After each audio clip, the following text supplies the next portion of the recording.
नमस्कार बच्चों, मैं शुभम भारती आप सभी का स्वागत करती हूँ आपके अपने प्लेटफॉर्म सरकारी जॉब एकेडमी पे। उम्मीद है कि आप अपनी पढ़ाई में मस्त होंगे, स्वस्थ होंगे। आज जो मैं टॉपिक लेके आई हूँ हिंदी साहित्य का, वो टॉपिक एग्जाम की दृष्टि से बहुत महत्वपूर्ण है। आप चाहे किसी सी टेट की तैयारी कर रहे हो या यूपी टेट की तैयारी कर रहे हो, एमपी टेट की तैयारी कर रहे हैं या नेट सेट जीआरएफ की तैयारी कर रहे हैं, ये टॉपिक ऐसा टॉपिक है जिसमें 4 से 5 नंबर के क्वेश्चन हमेशा आते हैं। तो आइए डिस्कस करते हैं इस टॉपिक के बारे में, हिंदी भाषा और उसका विकास। जब भी हम हिंदी की बात करते हैं तो सबसे बड़ी बात यही होती है ना कि इसकी उत्पत्ति कैसे हुई, इसका अर्थ क्या है। हम हिंदी बोलते तो हैं लेकिन हमें ये नहीं पता कि हिंदी की उत्पत्ति कैसे हुई। तो आज हम जानते हैं कि हिंदी की उत्पत्ति और उसका अर्थ क्या होता है। डॉक्टर भोलानाथ तिवारी के अनुसार हिंदू शब्द का प्राचीनतम प्रयोग 7वीं सदी में अंतिम चरण में निशीथ चूर्ण के प्रथम बार मिलता है। सबसे पहले यहां मिला है और किसने दिया है? डॉक्टर भोलानाथ तिवारी ने दिया है। हिंदू शब्द जो है वो फारसी का शब्द है और संस्कृत शब्द सिंधु का फारसी रूपांतरण माना जाता है। अब हम बात करते हैं हिंदी भाषा की।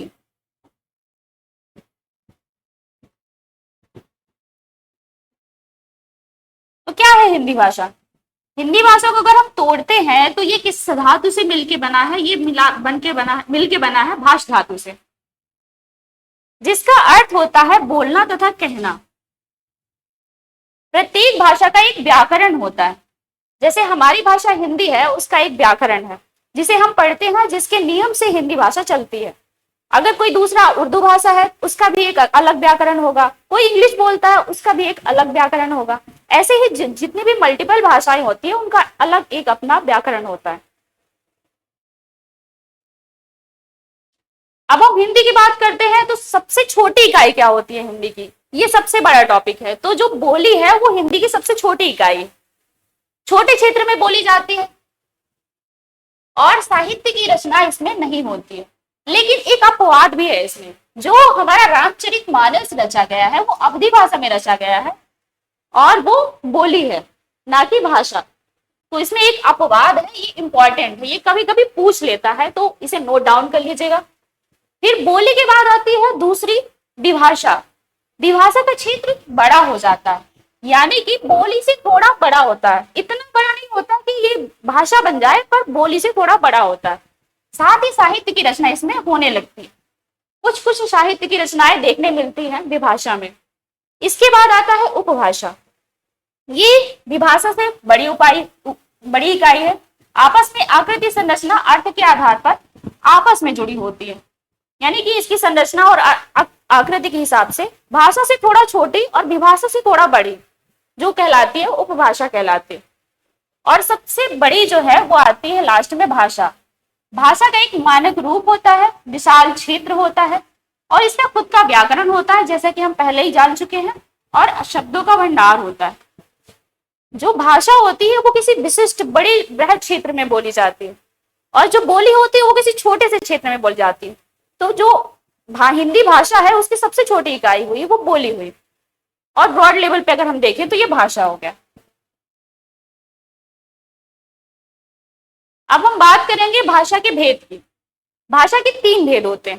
पहला होता है मौखिक, दूसरा होता है लिखित और तीसरा होता है सांकेतिक भाषा। पहली मौखिक भाषा, जैसे हम आप बात कर रहे हैं, मैं बात कर रही हूं, तो ये क्या है? ये मौखिक भाषा है। और दूसरी है लिखित भाषा। जब हम लिखते हैं भाषा को, जिस लिपि से लिखते हैं वो होती है लिखित भाषा। और तीसरी है सांकेतिक भाषा। कुछ संकेतों के माध्यम से जब भाषा का उपयोग किया जाता है उसे सांकेतिक भाषा कहते हैं। आगे चलते हैं, हम जानते हैं भाषा के अंग कौन कौन से होते हैं।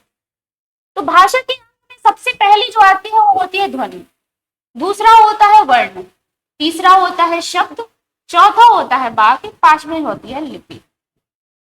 अब ध्वनि, मैं बात कर रही हूँ या कोई भी बात कर रहा है तो जो आवाज निकल के आ रही है वो ध्वनि है। ये सबसे छोटा अंग होता है। सबसे पहले क्या आई? ध्वनि आई, उसके बाद आया वर्ण, वर्ण के बाद आए शब्द, शब्द के बाद आया वाक्य, वाक्य बाद जिस वाक्य को जिस लिपि में लिख रहे हैं वो लिपि कहलाती है।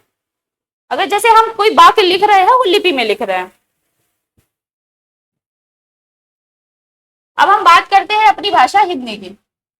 हिंदी राजभाषा है, ये आप सभी जानते हैं। लेकिन राजभाषा तो है। इसे क्या कहा जा सकता है? इसे कहा जा सकता है कामकाज की भाषा। जो हिंदी भाषा है वो कामकाज की भाषा है। अब हिंदी भाषा के अंतर्गत क्या होता है? 5 उपभाषाएं आती हैं और साथ ही साथ 17 बोलियां आती हैं।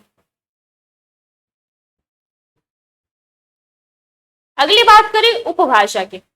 जैसे कि हमने बताया 5 उपभाषाएं हैं, जिसमें पहली है पश्चिमी हिंदी, दूसरी है पूर्वी हिंदी, तीसरी है राजस्थानी हिंदी, चौथी है बिहारी हिंदी और पांचवी है पहाड़ी हिंदी।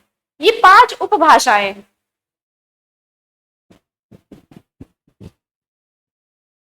अब हम बात करेंगे पश्चिमी हिंदी की। पश्चिमी हिंदी, इसके अंतर्गत 5 बोलियां आती। पहली तो भाषा 5 उपभाषा हो गई, और जो पहली है पश्चिमी भाषा, उसके अंतर्गत 5 बोलियां आती। और इसकी ट्रिक मैंने लिखा है कब कब है। ये ज्यादातर ये होता है कि अगर हम सारी भाषाएं उपभाषाएं याद करते हैं तो भूल जाता है, तो हमने इसे ट्रिक में बना दिया है कब कब है। अब के से हो जाएगा कौरवी, ठीक है। बी से हो जाएगा ब्रज, फिर के से हो जाएगा कन्नौजी, और बी से हो जाएगा बुंदेली, एच से हो जाएगा हरियाणवी। ये हो गई ना कब कब है, और ये 5 उसकी बोलियां। नेक्स्ट पे चलते हैं, पूर्वी हिंदी दूसरा। इसके अंतर्गत 3 बोलियां आती हैं। इसको अगर हम ट्रिक के माध्यम से देखें तो इसका ट्रिक है एबीसी। एबीसी में ए आता है अवधि, दूसरा आता है बी में बघेली, और तीसरा आता है छत्तीसगढ़ी। नेक्स्ट है पहाड़ी हिंदी। इसके अंतर्गत 2 बोलियां आती हैं। पहली हो गई कुमाऊनी, दूसरी हो गई गढ़वाली। इसे आप याद कर सकते हैं केजी से। केजी छोटा सा वर्ड है, आप याद रखेंगे तो इसमें कुमाऊनी भी आ जाएगा, गढ़वाली भी आ जाएगा। नेक्स्ट टॉपिक है बिहारी हिंदी। इसके अंतर्गत 3 बोलियां आती है, और मैंने इसकी ट्रिक लिखी है मैथिली भोजपुरी में वोट मांगेगी।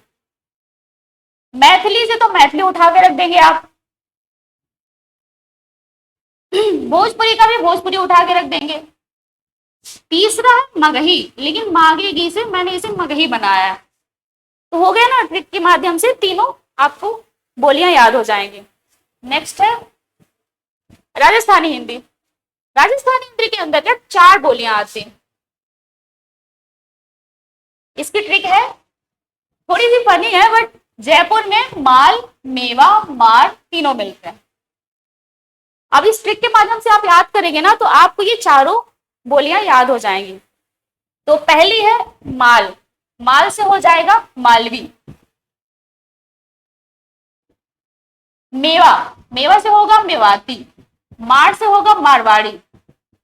और जयपुर, जयपुर तो ऊपर लिखा है ये वाला, तो हो गई ना। जयपुर को वैसे ढूंढारी भी बोलते हैं, ये लिखा था तो मैंने यहाँ पे मेंशन कर दिया है।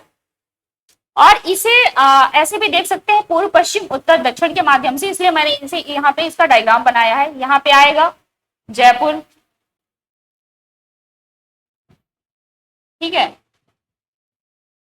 यहाँ पे मारवाड़ी, मेवाती, मालवी तीनों। अब ये हमारा टॉपिक था। अब इनके कुछ इंपॉर्टेंट क्वेश्चन थे जो मैं आपको करवाऊंगी, जिसमें पहला क्वेश्चन है बोली की सही परिभाषा क्या है। ऑप्शन है जिसमें साहित्य रचा जाता है, छोटे क्षेत्र में बोली जाने वाली भाषा, जिसका व्याकरण निश्चित हो, जिसका मानक रूप हो। तो इसका सही आंसर होगा छोटे क्षेत्र में बोली जाने वाली भाषा क्या कहलाती है? बोली कहलाती है। बड़े क्षेत्र में जो जिसका क्षेत्र बड़ा होता है उसे भाषा कहते हैं, और जो छोटे क्षेत्र में बोली जाती है जिसपे साहित्य की रचना नहीं की जा सकती, जैसे कि मैंने पहले बताया है, वो बोली कहलाती है। हाँ, लेकिन अपवाद याद रखिएगा, अपवाद इसका रामचरितमानस है जो अवधि भाषा अवधि बोली में लिखा गया है। दूसरा है निम्नलिखित में से कौन सी बोली अपवाद है। ये जैसे मैंने अभी जो बताया वही आंसर आ गया इसका। ऑप्शन है ब्रज, अवधि, खड़ी बोली, मैथिली, और इसका उत्तर है अवधि, जिससे रामचरितमानस के कारण। तीसरा क्वेश्चन है विभाषा की विशेषताएं क्या है। पहला छोटा क्षेत्र, दूसरा साहित्य का अभाव, तीसरा बड़े क्षेत्र का प्रयोग और साहित्य रचना, तीसरा केवल बोलचाल। तो इसका उत्तर होगा बड़े क्षेत्र में प्रयोग और साहित्य रचना। हम हमारा नेक्स्ट क्वेश्चन है, भाषा की मुख्य विशेषता क्या नहीं है? ऑप्शन है मानक रूप, व्याकरण, सीमित क्षेत्र, शब्द भंडार, और इसका सही उत्तर होगा सीमित क्षेत्र। क्वेश्चन नंबर 5 है, हिंदी को किस रूप में जाना जाता है? इसका ऑप्शन है मातृभाषा, राजभाषा, राष्ट्रभाषा, संपर्क भाषा। इसका ये वाला क्वेश्चन हर कोई गलत करता है, पता नहीं क्यों। हिंदी को लोग मातृभाषा बोल देते हैं, लेकिन इसका उत्तर ये सही नहीं होगा। हिंदी हमारी जो है वो राज्य भाषा है, कामकाज की भाषा जो राज्य के कामकाजों में उपयोग की जाती है। छठवां हमारा क्वेश्चन है, हिंदी उपभाषाओं की कुल संख्या कितनी है? इसके ऑप्शन है 3, 6, 5, 4, और इसका सही उत्तर है 5। 5 उपभाषाएं और 17 बोलियां। अगला हमारा क्वेश्चन है, हिंदी की बोलियों की कुल संख्या कितनी मानी जाती है? जिसका ऑप्शन है ए 12, बी 15, सी 17, डी 20। जिसका सही उत्तर है 17, जो मैंने अभी बताया, 17 बोलियां और 5 उपभाषाएं। नेक्स्ट क्वेश्चन है, निम्न में से कौन सी पश्चिमी हिंदी की बोली नहीं है? पहला है ब्रज, दूसरा कन्नौजी, तीसरा अवधी, चौथी हरियाणवी। जिसका सही उत्तर है अवधी। अवधी जैसे मैंने आपको बताया एक बोली है, लेकिन वो पश्चिमी की नहीं है। इसका सही उत्तर हो जाएगा अवधी। नेक्स्ट क्वेश्चन है हमारा, पश्चिमी हिंदी में बोलियां की संख्या कितनी होती है? पश्चिमी हिंदी में 3, 4, 5, 6। इसका सही उत्तर है 5।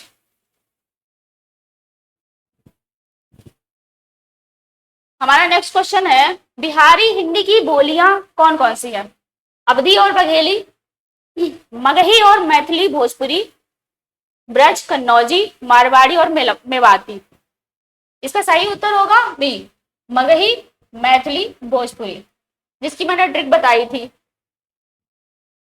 पहाड़ी हिंदी की बोलियां कितनी हैं? नेक्स्ट क्वेश्चन हमारा, पहाड़ी हिंदी की बोलियां कितनी हैं? जिसका ऑप्शन है 2, 3, 4, 5। इसका सही उत्तर है